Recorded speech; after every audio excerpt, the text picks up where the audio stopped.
Welcome in. This is season 5, episode number 37 of the Outlap F1 podcast.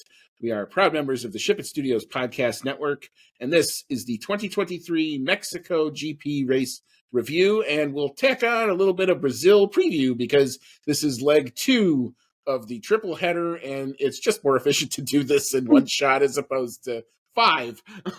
So you've got Andy, and as you can see, we've got the triple box tonight. Deanna has joined us, and Cody has joined us as well. Folks, it is good to see you once again, and how are we all doing? I'm doing great. Ignore if I am eating my dinner in the middle of this, but we're doing our best to get everything done. The Grubhub app too. serves us well. Yes, very. Cody, how's it going, man? I'm doing all right too. I'm just going from one busy weekend to the next, it seems, but it's a good thing. It's keeping me distracted from the fact that it suddenly got really cold here. So not a fan. 2 out of 10. Would rather be back in Texas, but I was going to say, I literally thought this. I'm like a week ago or 2 weeks ago, we were sitting in the hot sun on Saturday. It's 95 degrees, and we were slamming Powerades for cover. And now there's snow on the ground here. What the actual hell? Crazy. So yeah, I'm in the hoodie for warmth, not for fashion tonight. But anyway, at any rate, we do have a race to talk about that was in Mexico. And if you found our show, welcome. As many would say, welcome along. You can find us on Twitter, Instagram, Discord, Reddit, and of course YouTube at Outlet F1 Podcast is the handle. If you're on YouTube, you can click the like and subscribe button, and you'll help us get our content to you a little bit faster. If you're on your favorite podcasting app, if you click the 5-star button, that will also help us, again, get our content to you a little bit quicker, come up a little bit better in search results if you like and enjoy what you're seeing and what you're hearing. You can email the show, chat now at outlapf1.com. We'll take you there. The wonderful website, www.outlapf1.com, takes you there. Thank you, as always, to our continued monetary supporters who enable us to get new equipment and new microphones and look, new webcam. Hey, because mine kind of died last time out. So thank you so much to Dean Warwick, Yuri Dolchester, Paul Weaver, Quentin Warden, Kevin Kelly, Regan Stanzik, Timothy Brown, and of course, Jonathan Scott. If you'd like to become a member of what we call the Outlap F1 Nation, you can see our link tree in our show notes. It's our anchor page, $1, $5, all goes in to investing in new equipment, upgrading the equipment we currently have, and making the show better. As just a reminder, Christmas is coming, and you can take advantage of our code OUTLAP. That's OUTLAP with the good folks at Manscaped. That'll get you 20% off and free shipping. Shipping can be very expensive and can be a fun thing to be avoided. So take advantage of that if you'd like to. And our buddy Vincenzo Landino has his F1 shirt line. It's F1 quality merch, not necessarily the F1 quality price. Go to www.thef1guy.com to check those out. All right. So, headlines of the day, Mexico style. Cody, I'll let you go first. What you got? my headline is, why, Checo? Why? It's not even so much as why did he try it, but why did it go so wrong? Because I think we got pretty much the entire race's worth of excitement in the first 5 seconds of the race. And it just went so poorly for Checo. Within one turn at his home race, he's beat up. I'm beat up.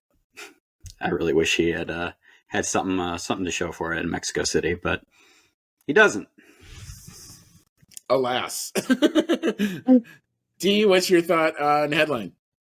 Yeah, it's just, I'm so sorry to the country of Mexico. I think just in general, just feeling the life come out of that crowd the second that happened, and we'll get more into the incident itself. But you just know that all of those people are there for him. And there's, I don't think, any event, maybe Zandvoort, where there's so much support there. Well, definitely Zandvoort for one driver, and the love that they have for that driver is unmatched. And so to see him go out in the first quarter was a little heartbreaking. But I do think, especially in recent memory, this was one of the better Mexico Grand Prix, and honestly, kind of up there with one of the better races of the year, in my opinion. I think there was some interest, some intrigue, and then we'll get into all that.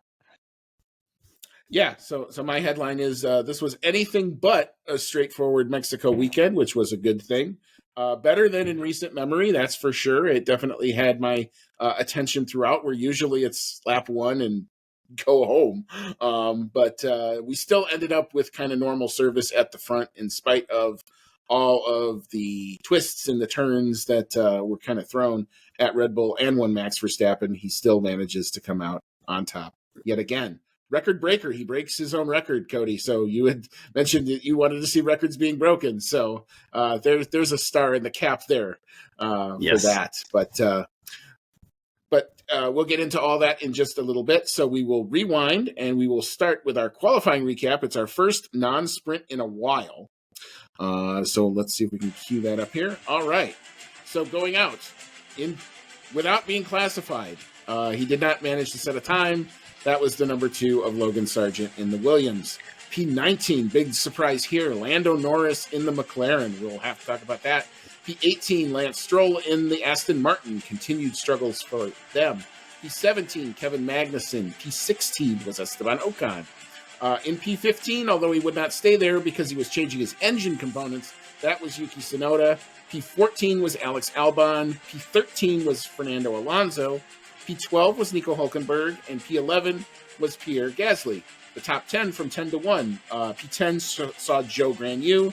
P9 saw Valtteri Bottas. P8 was George Russell. P7 was Oscar Piastri. P6 was Lewis Hamilton. P5, Sergio Checo Perez. P4, star of qualifying for me, Daniel Ricciardo in the AlphaTauri. P3, Max Verstappen in the Red Bull. P2, Carlos Sainz in the Ferrari.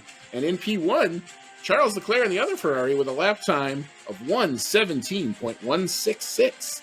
So a bit of a mixed up grid for sure. Oh, I love it when it fades out perfectly like that. That's amazing. It sounds so good. I did not plan that, but it's nice that it came together. Thoughts on the qualifying? Cody, I'll start with you, and then Dee, and then I'll chime in.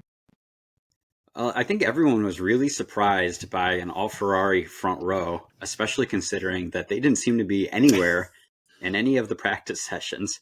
They were just kind of, moseying around. I don't think anyone expected anything from them. And then suddenly, here they are, and they're at the front, and they got it locked out, and we're all thinking maybe, just maybe, something interesting will happen. And as you'll see when we get to the race, it didn't go very well for Ferrari at the start, but man, Charles Leclerc, just so great over one lap pace and taking another pole. I've heard jokes about his trophy case just being nothing but tires at this point, which is kind of cool, kind of sad. But yeah, if they ever get that Ferrari figured out with keeping up race pace, like look out, because he's going to be starting from the front and running away at the start of everything. Yeah, I think just in general though, bizarre qualifying session. I guess it was the temperatures which the cars were so sensitive to, because in practice, the Williams, specifically of Albon, was so competitive and so close to Verstappen, and I think that they were kind of expecting that. I mean, I don't think they really understood why they were so fast, and then there was like a slight temperature difference in qualifying, and it just went away from them. In Q2, it looked like Mercedes was going to do what Ferrari did, but they just did not have the pace in Q3, and then Ferrari come out of absolutely nowhere. So that was just bizarre. But I think overall at the season, it is crazy how close qualifying is. And it does give a lot of false sense of hope when we go into the weekends, but I think that is not the Red Bull specialty over a lap. And so I think those sessions still are fun because you kind of never know what's going to happen, and people do have a chance, which is nice. And I think that gap between the entire field is closed over the course of the season, which is fun. But my other thing that I wanted to bring up, and I don't have a solution to it, but it is this backing up in the pit lane. It looks ridiculous, but backing people up in Sector 3 is dangerous, and I don't know where you go from here. But it seemed like after Singapore, they were like, we didn't penalize Max, we probably should have penalized him, but now we're back here again, and they're like, no, we're not going to penalize him. So I guess we're just fine with this. I don't know what the solution is, but it seems ridiculous. I mean, you actually read the FIA decision, and the FIA says, we don't have a better answer, so we like this better than everybody in the last sector doing it, so yeah, it's fine. Forget our race director's notes, forget everything else. I guess it's all fine for now. But so, yeah, I don't have a real better solution other than maybe you don't make the end of the pit lane, or you extend the track to actually include the end of the pit lane or something like that. Or you have to maintain some sort of a minimum speed on the pit lane, because people just stopping and parking their cars like Yep. you saw. It's just stupid. And there was nothing anybody could do. Like, Max is literally in the middle, and you can't go to the left because that's where there's people, there's crew, and you can't go to the right because if you do that, you have to assume that car, like, the only defense is like that car is not going to move. So what do? You're just sitting there losing tire temperature, and you're at the mercy of the first guy out. So yeah, not also a good look. But yeah, big stories out of qualifying. Obviously, the Ferraris won too. Hello, 1 lap pace. It's nice to see you. Ferrari didn't get it while they were so fast, but they managed to hook it up. Daniel Ricciardo, where has this been? Talk about coming up out of nowhere. And just, AlphaTauri, where has this been? Maybe this is a track that just really suits them because, if you have an inherent draggy car, dirty downforce here is a good thing. Everybody's running their maximum downforce settings, even though because of the altitude. So maybe that just brings that car into its window, and maybe that explains some of it. But Danny also had to do the laps. So really good for him. Would have liked to have seen what Yuki Tsunoda could have done. But really good teammate by using Yuki as the guy to get the tow from. So, that was also very good. Got to talk He about did what that happened. lap in Q3 on his own, so. Yeah, exactly. So, I mean, he still managed to do it. Got to talk a little bit about what happened to Lando. One of the few times I said this was kind of a McLaren's fuck up, I think would be with the honest case, because he comes out in Q1 and I see medium tires, and that made me go, what you doing there? Didn't understand it. And then he goes out to set his first flying lap, and he's like a half a second down in the second sector, which was all throughout the practices where they were the strongest. And then they called him in right away. So I just assumed that they called him in because they looked at it and they said, this lap time's going to suck. Let's get off these tires. Let's change it. That's not even all of it. Apparently, they didn't put enough fuel in the goddamn car. So they didn't think he was going to come around again, or he was going to end up stopping on track. So they had to call him in. So he doesn't set a time there. They send him out on soft tires with about 6 minutes to go. By the time you do the slow install lap, he then tries to do a flying lap. It's not good. He goes off track. It probably would have been time deleted anyway. It shows up that 121. Well, then he tried to go out again on the last flying lap, and that all gets ruined because Fernando Alonso does spin cycle impersonation and causes a yellow flag right in the first sector. So that's kind of how Lando got his weekend became a lot harder. Combination of, one, he didn't do it, and two, the team didn't help him. So that was annoying. Yeah, the no fuel thing is pretty bad. I mean, you Yeah. only got to go for 2 laps, right? Like you're, Right. 3 maybe, I guess, because you're going out, you're going around, you're doing your in lap. So like fuel for 3 laps can't be that hard, right? And I knew it was bad when they just called him in and they wouldn't tell him why. And they're like, no, you just have to box. And I'm like, okay, something's up. Like, I thought Don't maybe wanna it was a get yelled at. mechanical problem. But then as it turned out, they didn't put enough fuel in the dang car. But Jesus. anyway, yeah. So we'll leave the qualifying there. We thought we were going to have this awesome grid, mixed up grid, fast cars at the back, some different people up at the front. So I guess we'll turn the page and we'll start with the back markers. And it starts, the non-classified finishers, unfortunately, start with the home hero, Sergio Checo Perez. He gets the dreaded DNF after lap 1. Kevin Magnussen had a pretty scary looking crash. The good news is he walked away from it relatively unscathed. Did bring out a red flag that basically did kind of change some parts of the race for some. And then Fernando Alonso also did not finish the race late in the day. They called it quits on the Aston Martin. So the classified finishers, P17 was Lance Stroll. P16, Logan Sargent, who probably deserved a better classification fate than what he got. We'll talk about him in a little minute. P15 was Valtteri Bottas. P14 was Zhao Guanyu. And P13 was Nico Hulkenberg. I think the place to start here is probably with Checo. Cody, it was your headline. Take us through what you saw and what you thought about it. Yeah, it feels really weird now going straight from qualifying to the race with so many sprints. What? There's no sprint shootout? What? There's no sprint race? Hang We'll be on, back we got next you week. coming. Yeah, we'll be back to that next week. But anyway, Cody, thoughts on backmarkers, and probably we'll start with Checo. So Checo, we had a very, very exciting start to the race, and I was on the edge of my seat for a whole 5 seconds because race starts and Max Verstappen gets a great start. He's threading the needle between the two Ferraris. So I was on the edge of my seat already from that. And then Sergio Perez gets like an awesome slipstream and a great start of his own as well, coming up behind Max Verstappen, and he sees a chance and he goes for it, and he goes around to the outside, brings it to 3 wide.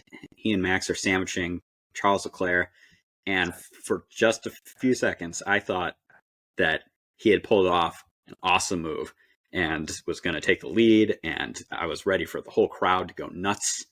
And then he turns just a little too early, or just maybe it wasn't even going to happen. Didn't probably have the room going 3 wide, but he starts his turn. He comes across the front of Charles Leclerc, takes out a little bit of Charles Leclerc's wing, but he kind of goes up and over. I think it was Charles Leclerc's wheel, and his car gets kind of launched up in the air, goes off into the runoff area. When it comes down, he manages to bring it around the track, but goes in the pits, and team knows that he's screwed right out of the way, or right away. His underside of his car is damaged, suspension is damaged.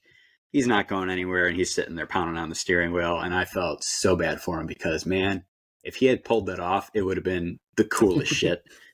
But it wasn't meant to be.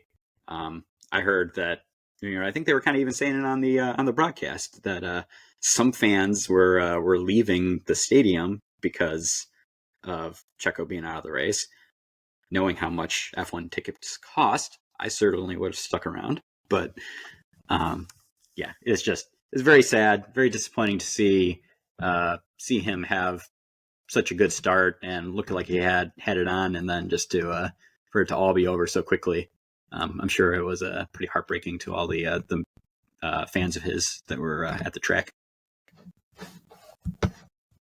Yeah, my comment on this, it's the old motorsport adage, you can't win on the first lap, but you can lose. And he certainly did that. And I think, I mean, the start was pretty incredible, but I think you cut your losses in that situation. So you back out. You're easily, even if you come out in that corner in third, you're easily going to pass Leclerc. It was one of the weekends where he was way closer to Max in pace. Also, one of the worst times he could have done that because he got out qualified by Ricardo in the AlphaTauri, who was probably number 1 in line to replace him in that seat. So I think just a combination of all of that, and to be at home in Mexico when all of these people were supposed to support you and kind of hopefully bring you up and have this resurgence and all that stuff. And I think just seeing that collapse was pretty heartbreaking. But yeah, I think and he kind of said it in the interview during the race, he just saw the win. He saw kind of getting to the lead of that race and nothing else. I don't think that move was ever really going to be on. That was a lot to ask with 3 cars going in that corner, and the speed at which he was going to make that corner, I think too was probably going to be a bit marginal, to say the least. So it's just so unfortunate, and to see where he was kind of coming into that team and where he was in the beginning of the year, it's unfortunate to see. And I think Lewis had said it during this week where it's like, if I heard Toto talking to me about me the same way that what's his face with missing an eye, and that's the only thing I can think of right now. Marco? Talks about like that would affect me mentally too. And I was like, anyway. Yeah. So I just feel for him, but unless like miracles happen in the next couple of races, I think this unfortunately would be the end of the line of knowing that team. Yeah, I mean, the adage that I keep thinking of is desperate times call for desperate measures, and that's kind of what encapsulated Checo in those moments. He got a decent start. The Ferraris got a terrible start, both of them. So any hope of what you kind of thought was maybe you could see some Ferrari formation to try to block Max out or keep him out was gone after, I think, the first 200 meters. And now Max is there, and now here comes Checo on the outside. to say that it's a ambitious move is probably being really, really nice, because I don't see a universe where those 3-1 ever gets to where Checo's going to be leading and trying to pull that move off on the outside. And you saw it later with some other guys. We'll talk about the Piastri Sonoda thing. Same kind of move, but unless you are 3/4 to almost 90% ahead, there's no way you're cutting that off and still making that corner. At best, you're going to end up having to take to the grass and at least give one of those positions back if you're lucky. Leclerc has nowhere to go. I mean, what do you do if you're Leclerc? I mean, even if you tried to brake, I mean, the way the Checo was so close to him that like rear to front or rear to rear tire collision is going to happen no matter what, because there's no room. There's literally no room for Leclerc to go. So yeah, I mean, it sucks for all of the fans who we know. Just wish Leclerc would have went further to the right. Maybe a little bit. But yeah, I mean, it sucks for all of the fans who were there, obviously, for one guy, and it is a Checo love fest when he is there, and you could physically feel the air leave the atmosphere there, and it's one of those things. Like, the only other time I can ever think about it is like an overtime hockey game where the home team is facing elimination and they lose, and it's palpable how much if somebody else scores and you just watch the air and all the tension leave a place within 5 seconds. That's kind of what happened there. But yeah, I don't think that move was ever. I don't see a universe where that move ever works, unfortunately, for Checo there. Any other thoughts? I did kind of want to talk a little bit about Logan Sargent while we're in the back markers. Probably deserved more of like a P12 finish. In fact, that's where he was, but it was a fuel pump issue that ended up causing Williams to call him in on, ironically enough, the last lap. They were so worried about it that apparently they thought it was going to damage the power unit. And of course, now we are getting to the end of the schedule where we're talking maybe about power units and the end of those allocations. So yeah, probably this, I think overall, if you look at the day he had, at least the race he had, it's 2 decent races in a row. I mean, it's not points, but I think he did the job this weekend. I mean, what were you guys' thoughts? It was pretty much under the radar, I think, at least from the commentary's perspective for most of the race. But, barring the fact that he had a mechanical failure, he would have, at the very least, finished the race, which is more than we can say about Logan Sargent for a lot of races before the United States Grand Prix. So that would have been good. And he would have, he would have had a decent finish. He wouldn't have been last. So, I feel like I'm kind of like, pulling out of nothing here for compliments to him. But yeah, it wasn't bad. It was, definitely more respectable than he's performed lately. And yeah, it kind of sucks to see that he's got to retire on the last lap. It's like, couldn't I get just maybe gone wrong one more? Like, is it really going to cause that much damage? Can I at least finish? No. Yeah, I think my comment on Stroll is I just thought it was funny that he, from qualifying, got a 10-place grid penalty to drop him from P20 to P20. But I think he finished, or would have finished, ahead of the Haas's, ahead of the Alfa Romeos, and that's what he needs to be doing.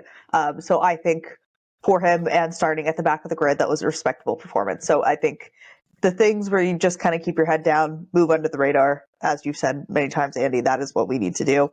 And I think this was a decent performance from him. So yeah, not being noticed for all the wrong reasons, which is therefore a good thing. Yeah. Before we leave the back yeah, go ahead. Oh, sorry. You're probably about to say what I was going to say, so go for it. Uh-oh. All right, so before we leave the back markers, I was going to bring up Kevin Magnussen and the incident that brought out the red flag. Looked like a very nasty suspension failure, a bit of it took out a good chunk of the Armco. Did you guys think it was a red flag worthy, or because Max came on the radio and was pretty critical of the situation, thinking it should have been more of just a safety car, let them finish. So I guess that's kind of a question. What did you guys think of that? Did you think it was worthy of a red flag? I thought it was fine. I didn't have an objection to it at the time. I think it makes things more exciting when you have the red flag and you're starting again from the standing start. And it overall it's going to be more safe. You know, they had a lot of I'm sure a lot of debris to clean up from that accident because it was pretty high impact, and you know, crash like that. You know, we saw K-Mac get out of the car right away, so it seemed like he was okay, but you never know. And so from the safety perspective, probably a better idea to go with the red flag. I don't. I guess I feel like it could have been a safety car. They've cleaned up accidents similar to that under a safety car before, and of course, Max isn't going to want the red flag in that situation because he just pit, so he's not going to get that freebie benefit. Although wouldn't have mattered because he still came out in first. But he's also then going to start the race again from standing start, which for him is going to be probably riskier than a rolling start where he's already in front and gets to decide when to go. So yeah, he's going to be critical of that. But I thought it was all right. I feel like you could have probably gone either way with that, and it wouldn't have made too much more difference. And in the end, they're at this point now that red flags seem to be a little bit more of a common way to go. They're going to probably go with that entertainment factor because we all like standing starts, and why not have another one?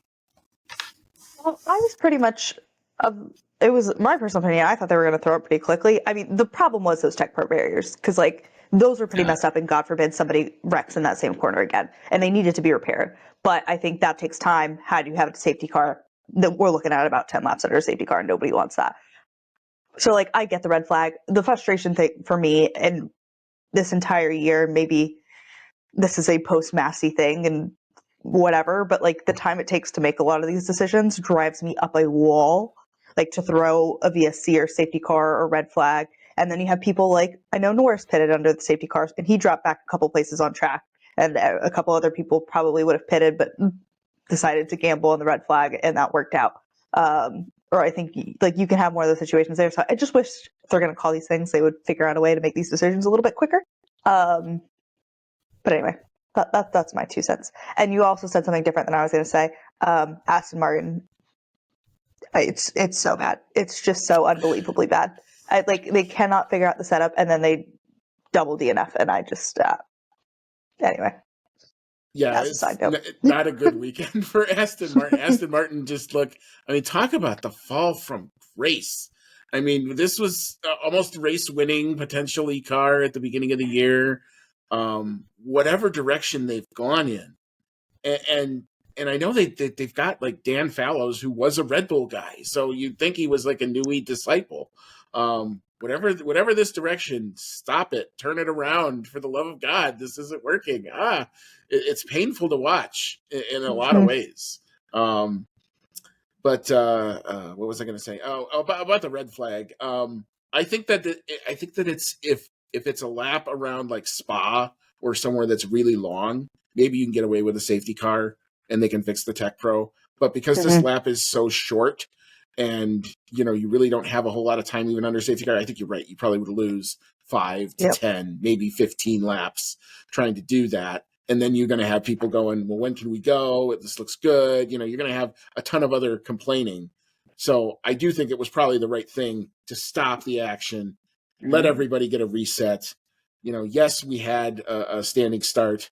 It also goes to show how dirty one side of the track was, because I don't ever remember seeing a bigger dust cloud on a standing start before than that second restart. But yeah, I think overall the right move. But Dee, to your point, yeah, Aston Martin, ouch, house of pain for sure.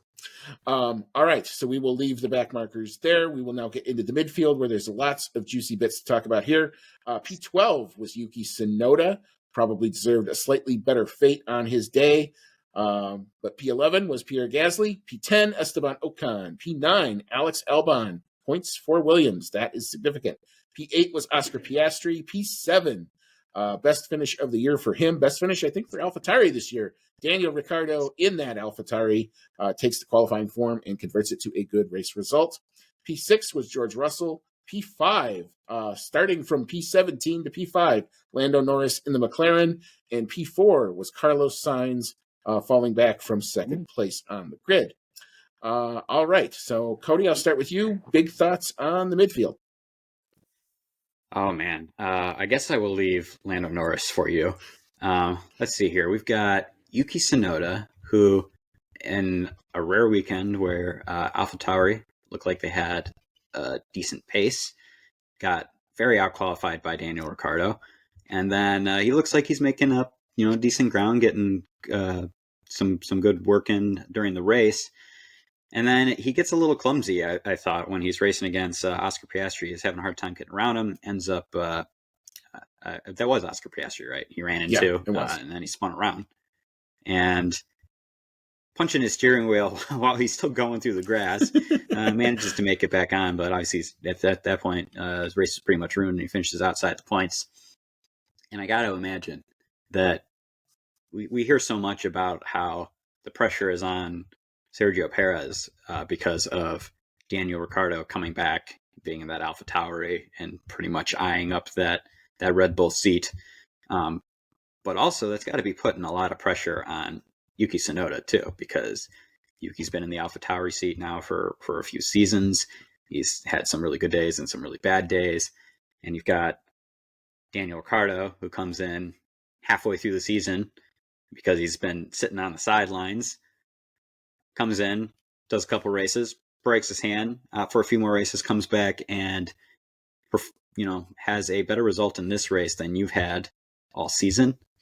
I feel like that's got to be a lot of pressure on Yuki Tsunoda too, and maybe that's why he's racing a little clumsy in Mexico here. But I do feel bad for him. He seemed like he had a good chance to get good results and get double points for AlphaTauri, and with how close the Constructors' Championship is there at the bottom, few points can make the difference between millions of dollars for where you're where you place in the Constructors' Championship. So too bad he didn't get any points. As far as the other AlphaTauri driver, Daniel Ricciardo, fantastic to see him doing well, back in the points. Great qualifying, did well in the race. I thought he was just going to maybe drop like a rock. It was not the case. He managed to do some pretty good racing too. He held off several drivers for a while. And yeah, overall, great finish. Happy to see Honey Badger getting some points again. Yeah, I guess I'll just my comments on the AlphaTauri as well. I think Yuki Tsunoda the second time with Oscar Piastri just reminded me so much of lap one with Perez. I think those are kind of two guys in the Red Bull pool that are in a little bit of desperation mode, especially when Ricciardo is having such a great weekend, and they have right now 5 drivers that they have technically signed up with 4 spots. So over time, there's a lot of pressure, and you have One-Eye Marco, there we go, talking about wanting Norris in there and all of this stuff. And so, anyway, I think that's another driver that's under pressure, and I think sometimes that comes out. And I don't know what he was doing. I'm surprised he didn't get a penalty. It seemed like he started to turn one about 200 meters early. So, not really sure what was going on there. But yeah, it was just if you backed out, if you let Oscar have that spot, you're still scoring a point for AlphaTauri, which is massive this season. And they're luckily with Ricciardo finishing in 7th. They're tied with Alfa Romeo, but they'll get the tiebreaker. But you could have been ahead of them in points, and who knows how important that's going to be in the next few races when you're only scrapping for the very bottom points. So I think that's just another driver that did not help himself at all. Ricciardo, very, very much the opposite. And I was, I think, very shocked and impressed that he didn't just drop like a stone in the beginning. He held through there, and I think he probably would have finished higher without the red flag. And I knew it was going to happen. I knew they were going to cut away to Max being 5 minutes ahead. But him and Russell on the last lap, battling on the last lap was awesome. Unfortunately, he couldn't get him, but it was just great to kind of see the old Danny come back to life. So yeah, happy to see it. Yeah, I mean, to your points about Yuki, one, with respect to qualifying, he had changed his engine, so he was going to the back regardless. So that he may have shown decent pace in qualifying, we'll never know, because they literally used him as the sacrificial lamb on purpose, and it helped Danny get into Q3. And then even like we said when we were doing qualifying, Danny still manages to do that the Q3. So yeah, I mean, with respect to the battle with Oscar there, he actually had banged wheels with Oscar like 2-3 times before that final collision, and that was kind of the end of it. So definitely reckless, probably would be the way I would call that. He would probably had more pace than Oscar, if I'm being honest, but he just couldn't get the move done. Couldn't get the move done cleanly. Oscar definitely held his line. Did not see fault in anything he did. Stewart didn't see any fault, probably because it kind of self-adjudicated itself.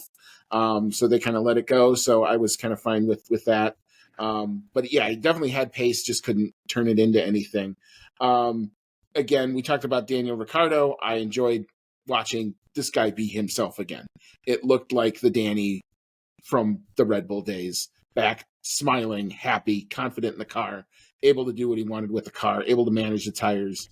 That could be a harbinger of things to come. If that is, it's a great bet on yourself. It is a inspirational story for probably years to come, because he bet on himself and when nobody else did, and he might actually pull this inside straight off. So the case for that just got a big boost this weekend. If he can parlay that with another good result this weekend somehow, now we're cooking. Now we're really cooking with that.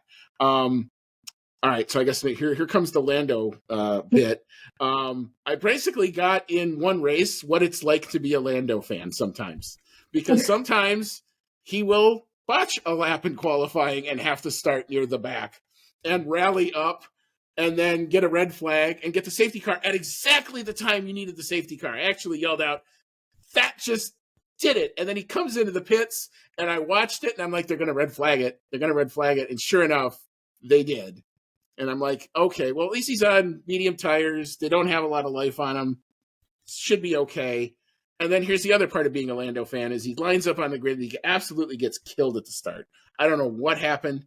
He tried to throttle up in the second gear in the second phase of the start. He's just getting eaten alive. I'm watching him fall on the timing. I thought he crashed, but he didn't crash. He actually avoids all of that trouble, but now he's down in 15th spot. So he goes, and then the great part of Lando came out, where it was in other years, in prior years, he might have rallied, yelled at his team, "Why'd you pit me there?" Didn't hear any of that. He just went to work, and work he did, picking off guy after guy after guy, car after car after car after car. You able to figure out that if you got the jump in the Peraltada down that straight, that was the best shot to get somebody, and that's what he kept doing. Even though he wasn't like in the DRS at the beginning, he was just in DRS, he was making it work on a line that wasn't necessarily the racing line, and picking people off. The moves then against Ricciardo and against Russell at the end, fantastic moves. Nobody else probably pulled those moves off as cleanly as they were. So that was exciting. It was from his onboard. It was exciting as hell to watch. His engineer just kind of sat back and just kept giving him gaps and guys ahead. And, you look at it, and to me, it's one of the best drives, I think, of his career. But it's not even on the podium because of all the other stuff. So you literally get the gamut of what it's like to be a Lando Norris fan with this race today. Yeah. Yeah. Okay. I think for Lando, and why I said this was one of the more entertaining races of the season, it's well and truly because of Lando, and I think that's easily the best drive of his career. And I'm going to say it's one of the more entertaining drives I've ever seen, I would say. I'm not going to say best because I think there were a couple things that he did that put him in a couple of those positions to have to make those overtakes. But seeing them kind of lap after lap and to watch his pace, and he was at least on Hamilton's pace in the middle of making all of these overtakes. It was just nuts. And yeah, those last two overtakes at the end, like it's not anything you ever see in Mexico. And it was just awesome to watch. And I think all in all, I looked at it, I want to say he made, excluding the people that retired and Oscar letting him around, I think it was 13 passes for position throughout the course of the race, which is nuts.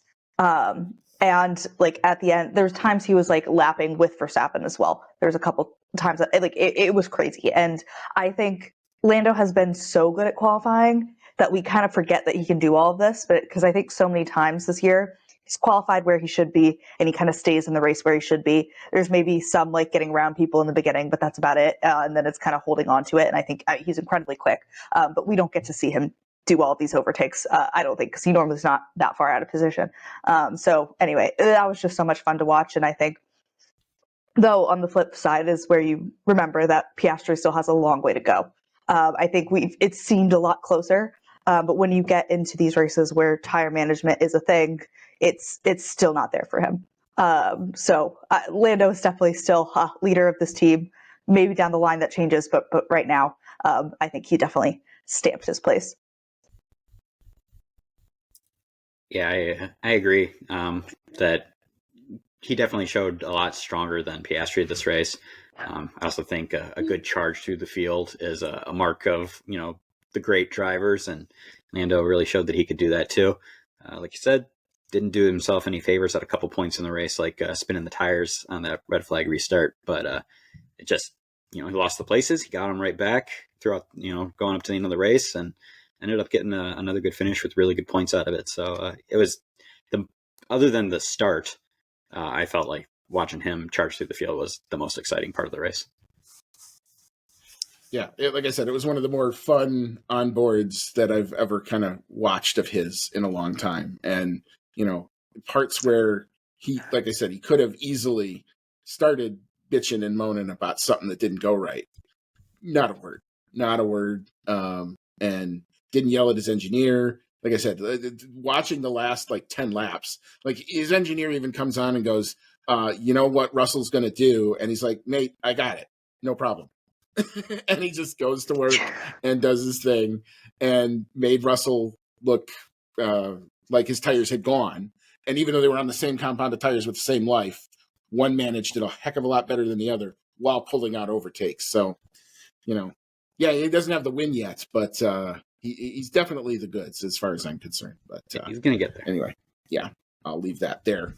All right, so now we'll transition into the podium. So the podium finishers were Charles Leclerc of Ferrari, Lewis Hamilton in the Mercedes, that floor upgrade looking very, very good, and non-disqualification this time.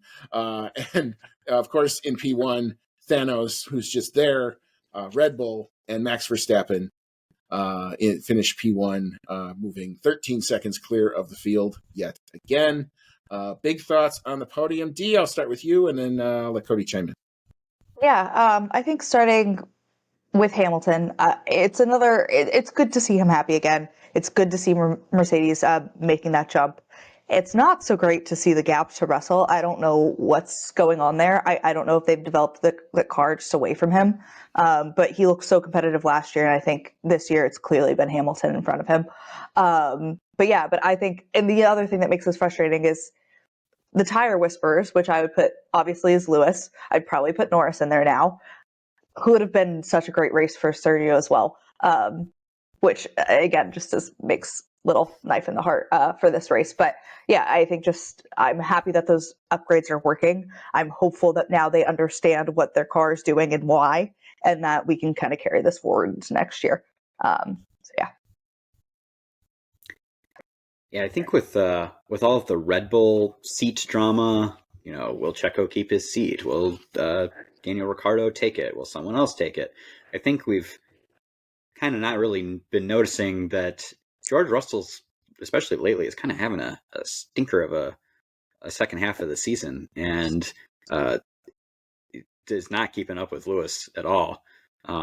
We've seen that George is a great driver and fast driver. He outscored Lewis last year. He got his first win in pretty dominant fashion in Brazil, so we know he's got it. But he doesn't have it lately. Maybe losing the podium in Singapore maybe took some wind out of the sails or something. But he's definitely the far weaker of the two Mercedes drivers. That said, it is really exciting to see Lewis Hamilton consistently back at the front. Was pretty disappointed that he lost that podium in the United States. So I'm very happy that he got to keep it this time. Also very happy to see that Charles Leclerc actually managed to get some fruit from his labor of getting that pole position and getting a podium out of it. So great performance by those two. And like you said, Max Verstappen is Thanos this season. I think move of the race. I mean, Lando had many great moves throughout the race, but you got to admit that threading between the Ferraris at the beginning and not crashing was a fantastic move on Max's part. Took the lead right at the start and never looked back. Even nailed the red flag restart and took off all over again. And at that point, it just becomes managing your pace, managing your tires, things that he does very, very well. I think because of managing the race and having the red flag in there, didn't finish quite as far out front as I was expecting maybe he would this time around, but still led pretty much the entire race. So yeah, nothing's going to stop Max here. I just hope that next season, I'm happy that Max got this extremely dominant season. It's exciting to see him breaking so many records and really seeing what he can do when he has the undoubtedly best car. But now that we've had this, I really hope that next year it closes back up a little bit. So the DSQs got their redemption this week. I just thought that's funny. That's very true. And talk about not running afoul of the FIA. What did anybody think about Charles Leclerc not getting the meatball flag? I mean, if you're Gunther Steiner and you've seen that exact same thing, you have to be. I mean, they even said it on the broadcast. They said he was apoplectic. I mean, you had to think Gunther was probably like pacing around, like, where is the fucking meatball flag? And it just never showed up. I think Sonoda said it this weekend. It might have been somebody else that was like, the top teams don't get penalized like we do, which I feel like sounds dramatic, but it kind of feels like that sometimes. Yeah, it's much easier to meatball flag somebody that's in 15th to somebody that's fighting for the win. So at that current moment, so it's not great, but I'm not surprised. It's definitely some gray area with that meatball flag because it's a gray area deciding when is the car not in a safe condition to drive. The little bit's hanging off the car. They've decided in the past that if it's just hanging off the car, it's not safe. But unless you call that right away, we've seen a lot of times where that little side panel on the wing gets damaged, and within a lap or two, it flies off. And at that point, it's like, well, it's not on the car anymore, so it's not dangerous. And it did happen to go off at a part of the track where the field was still tightly packed together enough that they could have someone go out and retrieve that debris without causing any issues for the race. But yeah, I feel like those meatball flags, they gotta maybe almost try to make the call a little sooner, because it almost seems like at that point they're just kind of like waiting to see, well, is it going to come off? Is it going to become safe? And if they go around a few laps and it hasn't come off, they're like, okay, it's not going to come off. It's not safe. You got to do something about it. But it does kind of feel like they're trying to give a little bit of benefit of the doubt of, well, it might come off, and then we might not have to, give you the flag. Maybe it's not fair, but I mean, I'd buy that, except like when it happened to K-Mag, it was almost instantaneous. It was just like there it was, and it's very inconsistent. FIA equals inconsistent. It just does not equal anymore. And it does feel like at times there are two standards. I mean, yeah, nobody gets any action on the backing up in the pit lane thing, and what Logan Sargent did was a penalty. I'm not defending what he did, but they throw the book at him, and they didn't throw the book at any of the major contenders. It just feels icky. I don't know how many times, it feels like a lot, that Verstappen has been under investigation, and I think he's maybe gotten one penalty this year that I can think of. Yeah. But I think it's crazy. Anyway. And they came out and admitted that they should have penalized. Anyway. Exactly. It's like after that, I'm like, okay. Like when I was doing the coverage of the qualifying, and I'm like, this is the grid for now. I'm almost expecting it to change. And then I went out and did an errand. I came back and I'm checking my phone, and they're like, No further action. No further action. No further action. I literally tweeted, "This is why I'm not a steward. I don't get it anymore. I don't understand what it It's is also you're supposed to be the looking stupid, the at." minimum lap time rule. Everybody's always under investigation. It never goes anywhere. Like, I understand typically why it doesn't go anywhere, but it's like, then why did we do all this? I look Right. at why we do all this, so we don't back people up in sector 3, but then we back people up in the pit lane. It's all dumb. Anyway, I'm done. You see that in so many aspects of the FIA's decision making. I mean, we've joked about many times that no driver is ever going to get suspended, no matter where they're at, with penalty points, because once they get really close to that limit and really close to that driver ban, race ban, that they pretty much stop giving out penalty points to them. And I feel like this is kind of the same deal, where it's like, if everyone's doing it, we're not going to penalize everyone. If some people are doing it, like, we're just not going to worry about it, and we don't want to hand out the penalties. I don't know. Yeah, it's very inconsistent, like you said, and I expect nothing more. We expect the inconsistency at that point. I Mhm. guess that's probably where I guess we'll leave it there. Yeah, I mean, you guys already kind of talked about Lewis. It's nice to see him rejuvenated. Hopefully that is a harbinger of something to come, because if it's him and Max going at it, there's going to be some spiciness afoot there. Those two are oil and water. They do not mix when they come together. And maybe that is somebody who can play in Max Verstappen's arena legitimately next year. So I do think the prospects for next year look very, very appealing for sure. But like Cody, like you said, I mean, this is just Max doing Max things. Throw a red flag at him, doesn't seem to matter. Manage both starts. The move, like you said, against both Ferraris, awesome start. I mean, what else can you say? Managed to pull the move off, managed to keep it on track. So one versus the other, and you see the difference between the two. But yeah, great drive for him. Record breaker drive for him.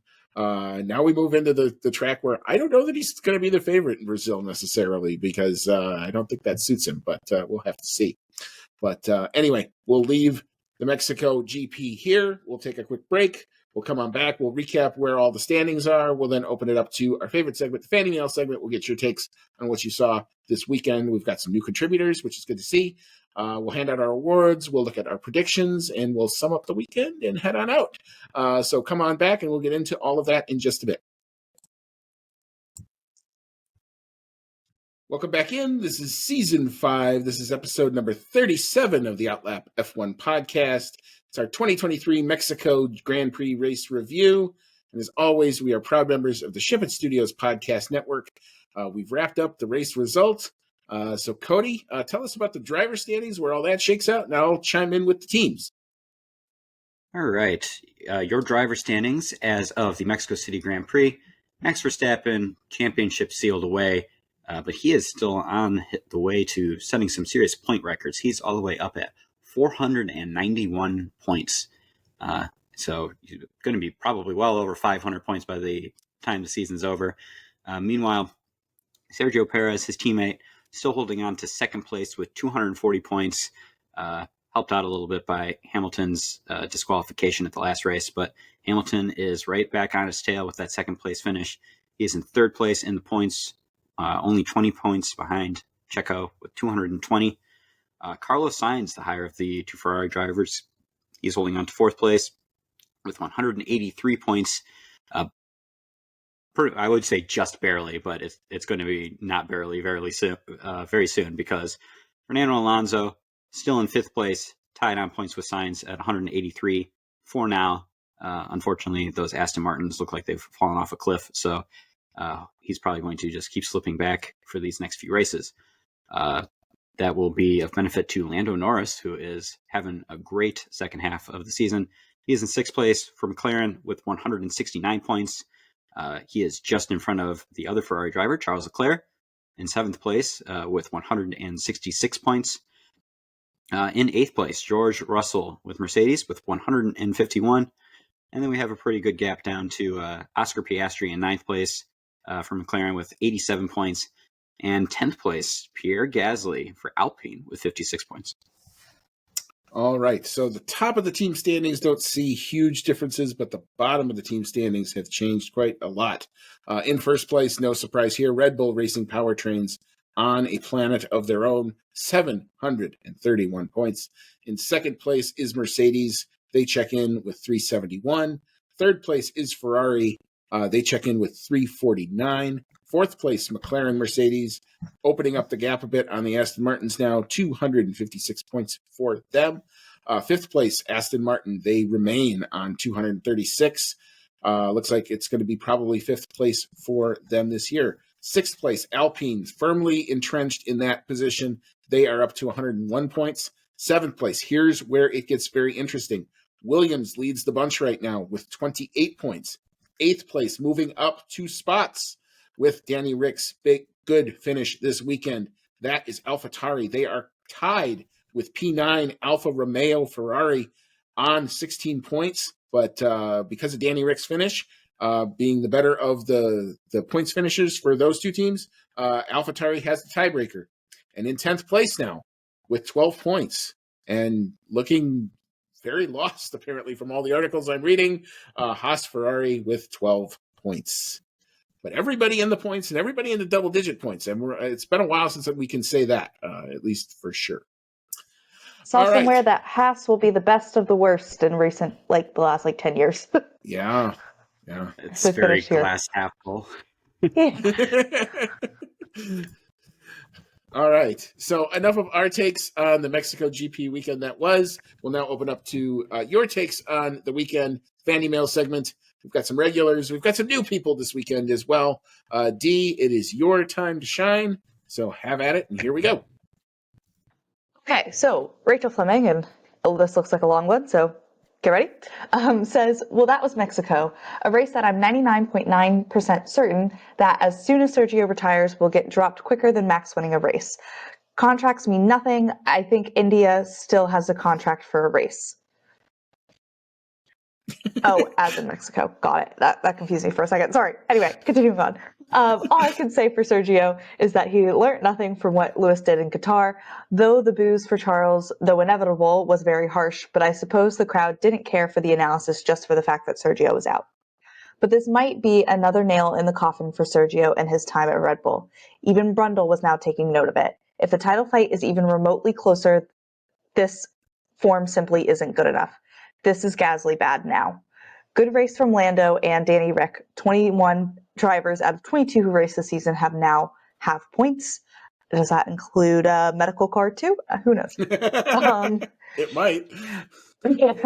But what has happened to Aston Martin? These updates have added fat, not muscle, to that car. Probably the worst car this weekend. Finally, a relief to see K-Mag walk away from that wreck, which was a Haas. Those first shots really did take me back to Mick in Monaco and Saudi.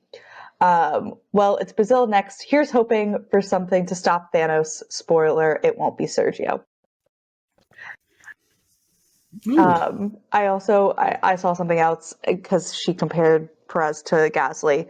Albon in 2020 scored 32% of Red Bull's points, and that's exactly what Sergio is scoring right now. So if they were willing to drop Albon, I think, unfortunately, we all know where this is headed. Yeah, but they also weren't in a position at that point where Albon was still second in the points. I think had that been the case, they might have given him a little bit more. But I mean, the performance deficit that they each had to each other, I think, is rather glaring. Yeah, it definitely is. Yeah, I mean, it is what the British would say, sticky bum time for one Sergio Perez after this weekend, I think, for sure. The pressure's only going to ramp up. This was probably what you would have thought his best possible weekend to maybe score some good points, take some pressure off. He had some pressure off with the Hamilton DSQ. That is now completely turned around. Now they're right back kind of where they started almost 2 rounds ago. Good news is for Sergio, there's only 3 rounds left. So can he hang on to that P2 and at least make the case, hey, I was at least in P2. I held on to it. Don't fire me because of it. But it just seems like the rumors are mounting, the vultures are circling, and it just seems not to add up for good things for one Sergio Perez. I mean, we already kind of talked about Aston Martin. We talked about the K-Mag incident. It was kind of scary. It was very scary looking. I was very happy to see Magnussen get up and out of the car. It did kind of, yeah, some Saudi vibes from last year with Mick. I can definitely see that. It wasn't as scary in that it wasn't as blind, or there wasn't the car taking off and going backwards. It was just spinning. At least it was on the ground. So that was at least a little bit helpful there. We talked about Lando and Danny Rick. Actually, it was a funny thing when I was listening to Lando's onboard, his engineer, who obviously knows who Daniel is, when the McLaren code is to refer to your teammate by the first name and everybody else by their last name. Well, when he's approaching Daniel Ricciardo, he goes, gap to Daniel, 5 something seconds. And he goes, oh, excuse me, gap to Ricciardo, 5.7 seconds. So a bit of a Freudian slip, meaning that at least, maybe Danny didn't do well in the McLaren, but he was definitely well liked. Let's put it that way. Yes. All right. So next up, Dave Doherty says, your thoughts on Lando since he was driver of the day and Ricciardo since he got the AlphaTauri in the points. And I think we've done a bit of talking on both of these, but if anybody has anything else. Nothing new to add. Anything else kind of already stated. And I think we'll probably touch on both here in a second, a little bit more. So final comment is from Andrea Hanna. Is that right? Yep. Anyway. Okay. Outstanding by Norris. Also Daniel Ricciardo and, of course, Max and Lewis. The Ferrari did better than expected. Alonso got overtaken by Sargent. Aston Martin is a mess. Russell isn't having a good time either. I think we've touched on all of these here, and we're in agreement. Yeah, go ahead. Fernando Alonso is looking like, God, he looked like he made, for once, such a great career decision with the team he was going to at the beginning of the season, getting all those podiums. And I guess, that might still turn out to be the case. We don't know what's going to happen next year, and he does still have all those podiums under his belt. But, man, he's got to be, looking at how the team's doing right now and being like, really hope this picks up again next year because he's running out of teams to go to. The egg timer is now ticking. The Fernando Alonso throw my team under the bus egg timer is now in full motion. It is now up and running, and we're just going to wait until we see if it goes off or not, because it's coming. The rant is a coming. He doesn't have the age, he doesn't have the patience in order to wait any longer. He needs to be winning now. Otherwise, what's he doing here? He's basically literally blocking the seat of somebody younger who could be sitting in that seat at this point. So yeah, I don't unless Aston Martin can get it ready or show Alonso quick. Yeah, like I said, the timer's ticking. Let's just sit back and wait to see what blows up. All right. So thank you to all of the contributors. It's good to see Andrea being a new contributor, new follower to the show, and welcome along. And we're happy to have you as part of the contribution to the show. If you'd like to become a contributor, just shoot us a DM, reply to the tweet that I put up at the end of every race, and we'll get you on the show and we'll react to your thoughts on the race. All right, so now it's time to transition into our awards. And as we are apt to do, we start with what goes in the bin. Couple good candidates here. Cody, I'll let you go first. What you got for rubbish? I really don't want to give him the rubbish award because I like him a lot, but I think I got to give my rubbish award to Sergio Perez. Like I said, it would have been so cool had it actually worked, but like you guys said, there was pretty much no chance that it was going to work, and he threw away his race in the first turn, his home race, because of that. So, my rubbish award goes to CHECO for not looking at the race as a whole and just looking at that first turn and seeing standing at the top of that podium. Could have probably still stood on the podium, but yet he's only 20 points clear in second place now. So he's got to pick it back quick, and there's only a couple races left to do it. All right, D, what you got for rubbish? Unfortunately, I'm going to have to go the same direction. It's just, your heart breaks for him. I think seeing him in the car, like crying right after that happened, like, you know how much it means to him. But I think, unfortunately, that first corner, it was all emotion, all in one go. I think everything that he's been feeling recently and all the pressure he's been under, and it unfortunately just resulted in the worst possible outcome. I hope he can find a way to turn it around. But yeah, this doesn't help anything, and it's just unfortunate to watch. Yeah. All right. So I have two candidates for here. One, to the fan who in the 40 Soul section thought it was a good idea to start attacking Charles Leclerc supporters. I don't know if he was prompted or whatever that was. Out of here with that. Apparently, they've already identified the guy. He's been given supposedly a lifetime ban. Don't need to see that at a racetrack ever. That was kind of scary. And kudos to the mega-sized CHECO fan who pulled him off of the guys he was trying to lay on. That dude deserves probably a medal of heroism for stopping that. And where the hell was the security where all that was going on? Way too slow, way too late. That's a problem that needs to get looked at for sure. And then my other candidate, apparently this is the weekend where we also learned that it's really bad to spread unfounded rumors. Because if you've been anywhere on F1 social media in the last 36 to 48 hours, it's rampant. Look at what you did by saying something very simple. Maybe you didn't think it was going to be like this, but don't do that. Like, if you know something, either let's say what you know, or if you can't report it, say I can't report it, but I'm going to confirm it. But don't just put something cryptic out there with right now where the state of social media is. It's just crazy. I've heard so many rampant rumors. I can't believe any of them at this point. I don't believe anything at this point, even from the blue checkmark people. So I'm not going with anything. And we've kind of been really quiet on this. And I'm not going with anything until I triple verify it at this point, because right now things are just a little bit stupid out there. All right. Enough said about that. We'll move into analysis paralysis. Cody, we'll start with you. What you got? I don't know if I can really say that this is analysis paralysis restricted to just the Mexico City Grand Prix, but I'm still going to give it to Aston Martin, because whatever analysis they did to their car to bring those upgrades, they're not working, or at least they didn't work here. Aston Martin is pretty much in free fall at this point. They could have held on to some of the the upper middle positions in the Constructors' Championship and the driver standings, but it looks like they're not even going to be able to hold on to that at this point, because they're not scoring any points. So unless they get something put together really quickly in these last three races, like you said, Fernando Alonso, that egg timer is ticking. I hope that they can figure it out for his sake.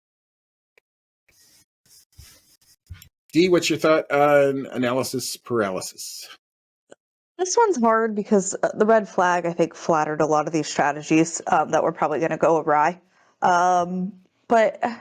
or kind of hindered a couple other people. Maybe Ferrari, because they did pit before the red flag, and then they kept their drivers on the same set of hards after the god-awful start they had in the first stint. So maybe they probably would have, and they kept talking about this crossover point with the hards and the mediums that never came. So I don't know, maybe their drivers would have stood a better chance had they stuck them back on mediums. And I can't help myself. I have to give Ferrari one of these two awards every week. So yeah, I mean, that was kind of what I thought when they're like, oh, well, we're sticking with plan A. And then they all liked plan A. And I'm like, I don't like your plan A. That is the first time they've stuck to a plan A, but it was not a good plan. Right, exactly. I'm like, I kept sitting here going, yeah, but it's a bad plan A. Yeah. Maybe you should get off of it. But anyway, don't like calling out my own boys, but I have to do so here. Got to give this one to McLaren for getting way too cute with the tires on Saturday. Then you didn't fuel the car right. You cost Lando big time, despite the recovery drive that he had on Sunday. Now, I will say on the other side of that, the race strategy of actually starting him on softs, putting him then on the hard tire stint, and then finishing him on the mediums was, I think, a really good strategy. You didn't see it in full fruition because of the red flag thing. But if that's just a safety car, he's sitting really good with new tires in P10 there. So I thought the strategy call was the right one, but the Saturday strategy call is just non-forgivable. Your car is fast. Just be straightforward with it. You don't have to do the cute, tricky games anymore. We should we have to start thinking in terms of we're good. So let's act like we're good and not have to try to back our way into stuff anymore. But anyway, I will leave that there. Dark horse of the day. I think this one's probably going to be universal, but Dee, I'll let you go first. I'm going with Daniel Ricciardo. Score points for AlphaTauri. That is not an easy feat. Yep. Cody, what's your thought? I'm in the same boat. Goes to Daniel Ricciardo. If you had told me before the weekend that you thought he was going to qualify fourth and finish seventh, I would have thought that you were a very, very big Daniel Ricciardo fan, if a little bit of a foolish one. But I was wrong, and man, he had a hell of a weekend. So good on him. Yeah, and because he gives me an opportunity on almost the 1 year anniversary of the last time I did this, it's Daniel Ricciardo. Daniel Ricciardo. Yeah, great drive, great qualifying, great way to look like yourself again. And I really do hope this is the harbinger of things to come. And I hope that he bet on himself comes to fruition, and he gets what he wants out of this, whether it's in the AlphaTauri seat or whether it's in the Red Bull seat, because I think that AlphaTauri seat is actually going to look pretty damn good and appealing next year, especially if they're using an RB19 as your baseline. That's still going to be a really good car, so look out for them next year too. But yeah, good on you, Danny. All right, so we will now transition to driver of the day. Dee, I'll let you go first on this one, then Cody, and then I'll close it out. Yep, easy Lando Norris for me. I think, as I said earlier, one of the more entertaining drives I've seen in a long time. So, yeah, that was a very easy decision. Yeah, I think we got probably another unanimous decision coming here, because I also went with Lando Norris, despite having minor mishap on the red flag restart that cost him a lot of spots. He took it on the chin and gave us pretty much most of the entertainment throughout the race with how well he was flying through the field, and turned a really bad qualifying session into a really better than decent race finish. So yep, going to Lando. Yeah, I mean, I will agree. I will definitely give my driver of the day to Lando. For passing more cars than I do on the Dan Ryan in my morning commute most days. If you're from Chicago, you'll know what that means, and you'll know why that's kind of funny. But just, again, it's kind of a microcosm of what you get when you follow him a lot. You get some not so good, you get some meh, and then you get some really great. And that last stint, that was him locked in. I've not seen him locked in like that in a long time. Even when he's challenging at the front, he's not necessarily all that locked in.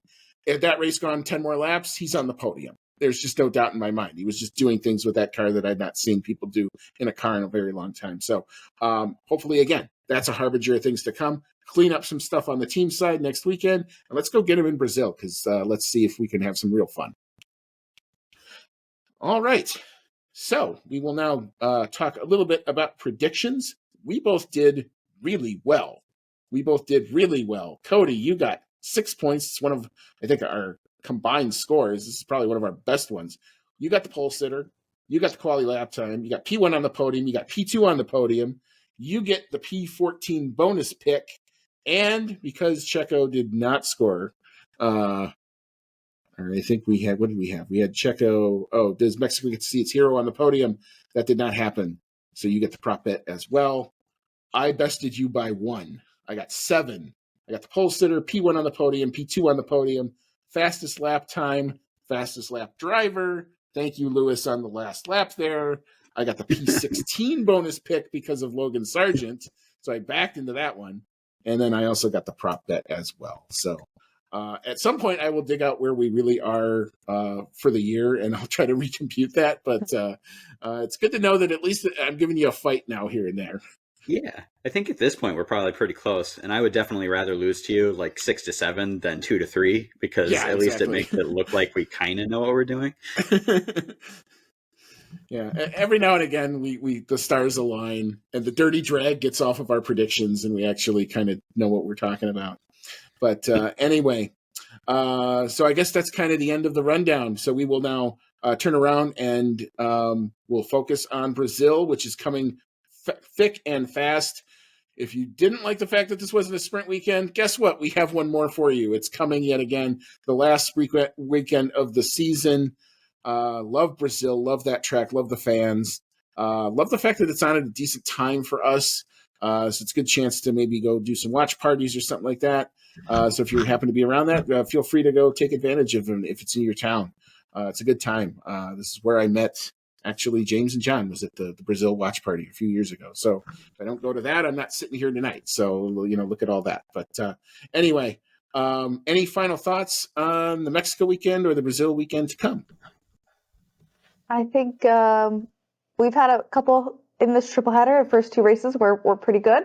And now we're headed to my favorite track. And so I'm always excited for this one, no matter what. So can't wait. Yeah, this seems like, Brazil is always a track that has, some of the best races that we've seen in Formula One. And judging by the results last year, it's also one of the few tracks where other teams can take it to Red Bull. So looking forward to that possibility as well. Yeah, I think this is probably one where we're going into a bit of the unknown as to who's going to be really good, because I think you've got 2 or 3 teams that could really put something in. Qualifying is very important. Where you start tends to help you out in the race. So we will see how all of that goes. Thanks, Dee and Cody, for hopping on tonight. Stay tuned. We're going to take a quick break. We will then re-rack.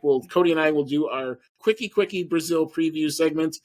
Dee, I think we're going to let have a long night. Thank you very much for being sporty and hopping on tonight. We appreciate it. And as always, folks, may all your laps be fast. All right, welcome back in. This is season 5. This is episode 37. It's the bonus segment on top of the Mexican GP race review. This is our quickie down and dirty Brazil Grand Prix preview. So when we have these triple headers, this may be what we end up having to do for a little bit, because the recordings come at you very, very thick and fast. And this is just a little bit better. We don't have to do as much schedule juggling. So you've got Andy and I'm just with my normal. Now we've let Dee get a head start on her night. And now it's just Andy and Cody with you tonight. And so we'll just hop straight into the track facts. We're going to the Autodromo in Brazil.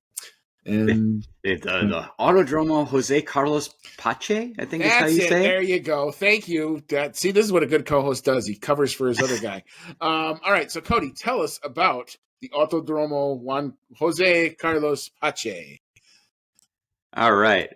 So we are going to Interlagos at the Autodromo Jose Carlos Pache for the Sao Paulo Grand Prix. Track facts brought to you by Pirelli Motorsport. Track's located in Sao Paulo, Brazil. The number of laps around the track is 71 for the Grand Prix. Track length is 2.677 miles. That's 4.309 kilometers.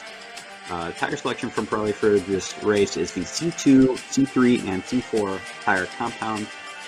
Track characteristics are a 3 out of 5 for traction, 3 out of 5 for braking, 3 out of 5 for tire stress, 3 out of 5 for lateral load, 4 out of 5 for track evolution, 3 out of 5 for asphalt grip, 4 out of 5 for asphalt abrasion, and a 4 out of 5 for downforce. So kind of right down the middle for all the track characteristics.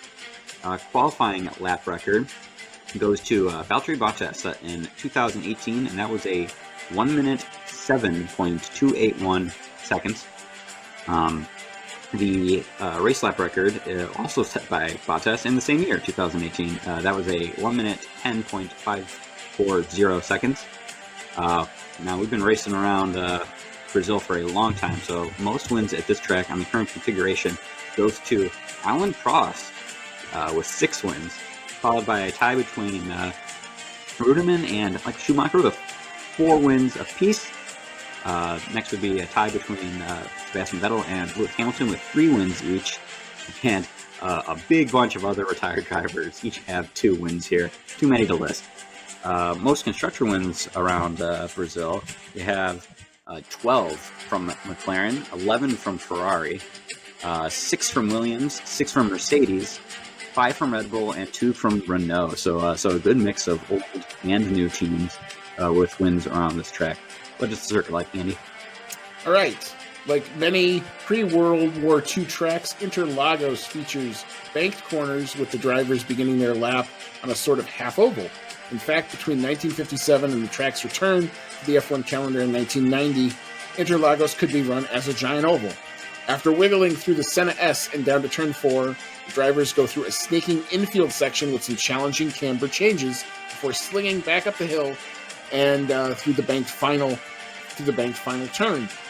As for the weather, and of course, weather always seems to play a role in Brazil. And again, we have a sprint weekend, so it's 3 days of weather to be aware of. For the qualifying on Friday, partly cloudy in the morning, thunderstorms developing later in the day, high of 86 degrees, winds out of the north-northwest at 10 to 20, a 70% chance of rain during the day. When's it going to hit? That's the question. For the sprint, looks like that'll be kind of done with the rain after Friday. Partly cloudy skies, high around 80, winds out of the west-southwest, so wind turning around at 10 to 15 miles per hour. And for the race on Sunday, partly cloudy skies, a high of 72, so right down the middle, winds out of the southeast at 10 to 20 miles per hour. So wind and maybe some rain on tap this weekend. All right. So we will just go ahead and hop right into our predictions. Choose Your Champion predictions game. I'm doing better than I have been in the last couple weekends, but we both did a really good Mexico GP weekend. So Cody, will start with the pole sitter. And as a reminder, last year's pole sitter, just because I love to say it, was Kevin Magnussen in traditional qualifying. But what do you got for the pole sitter this go round? Well, barring something crazy happening again, I got a feeling it's not going to be Kevin Magnussen setting the pole here. I'm going with a fan favorite around Brazil. I'm going Lewis Hamilton setting the pole time. All right. Very good. I like that pick. I think we've kind of themed this as things we want to see happen, not necessarily things we think are going to happen. Although Lewis Hamilton, I think, is a very good pick. I'm giving it to a guy who I think is that close. He's that close, and maybe this the topography just gives him that little bit of an edge. The fact that Red Bull isn't going to be the dominant car. I'm going Homer. I don't care. I'm going Lando Norris for pole. Thought he could have had something in Qatar. Maybe he's got something here. Let's see what happens. So that's my pick for pole.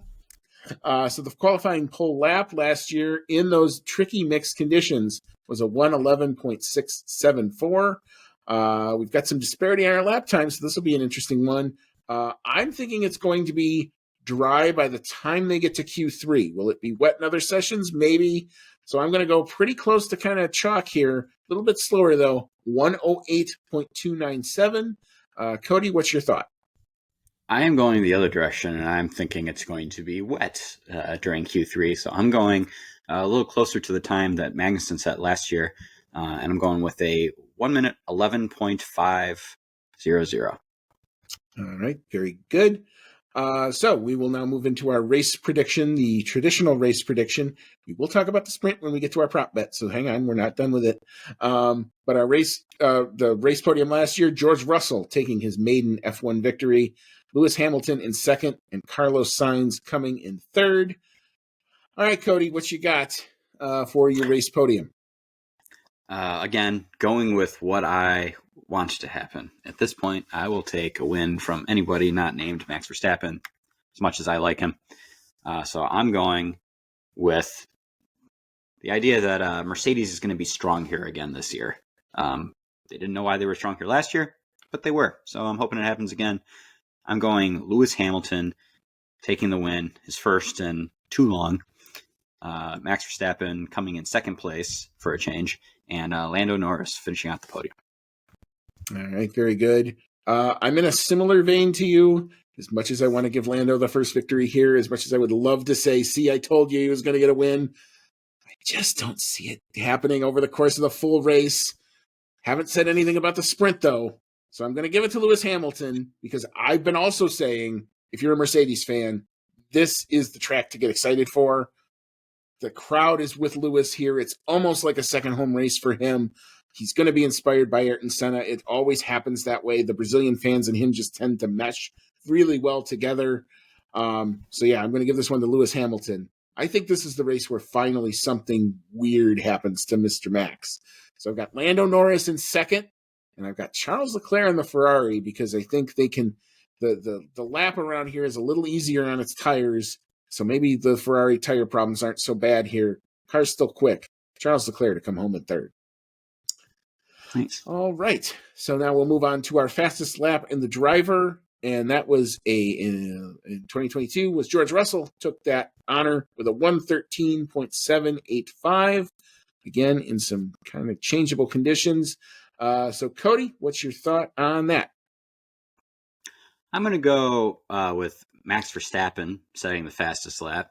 And I'm going to say he's going to do it with a 1 minute 13.784. All right, very good. I've got Lewis Hamilton taking that honor. I think this is just a track that suits him very, very well. And I'm going closer to what I think the dry lap time will be, 111.584. Okay, so for bonus picks, Cody, you picked back to kind of traditional way, P4, P5, P6. I like that. I'm going to go with P4. Let's just double down on the McLaren love this weekend. Oscar Piastri to come home P4. Carlos Sainz to come home P5. And George Russell, not anywhere near his teammate yet again. Not probably going to defend his race victory this weekend, but I got George Russell coming home P6. Notice I don't have Max Verstappen anywhere in the top 6, so interesting. Now that is bold. All right, Cody, what's your thought? I have Russell redeeming himself a little bit, if not being on the podium. I've got George Russell coming in 4th place, and then I'm going to use the 5 and 6 spots to squeeze in the Ferraris. So I got Charles Leclerc coming in 5th and Carlos Sainz coming in 6th. Right, very good. And so our prop bet this week is, since we have a sprint, we might as well predict the sprint podium. So a chance for 3 additional points on offer here. I'm going to go, this is where I am going to go Homer. I don't know if he's going to do it in the full race. I think he sure as hell could do it in a sprint race if he get those tires right. Lando Norris to come home P1. Lewis Hamilton, I still think will be very strong, but maybe he doesn't go for it all out in the sprint.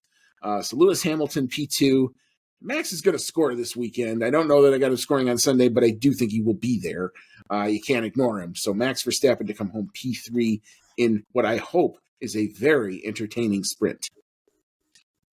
All right, that would make it a very entertaining sprint. It would also put both Lando Norris and Oscar Piastri in the weird category of having a race win without it being a Grand Prix win. So it can be a little bit of a weird stat. I, on the other hand, I've got perfect Max Verstappen. Perfect for me as a McLaren fan. I just, that's just how we roll. Weird success, but success nonetheless. On the other hand, I think it's going to be kind of more of the same for the sprint. I've got Max Verstappen taking the sprint win, followed by Hamilton in P2 and Charles Leclerc in P3. So I guess a repeat of the Mexico podium for the sprint race. All right, very good. All right, so our session times for the Brazil GP weekend line up pretty good with, I think, the general day. Practice 1 kicks off, and these are all Eastern times. Practice 1 kicks off 10:30 a.m. Eastern. Qualifying set for 2 p.m. Eastern. The sprint shootout, which will be on Saturday, 10 a.m. Eastern, followed by the sprint. Again, there's that big gap again. I don't know if that's like codified or something, but here it is again. 10 a.m. all the way to 2:30 in the afternoon for the actual sprint itself. So big gap there. And the race itself kicks off 12 o'clock Eastern, 11 a.m.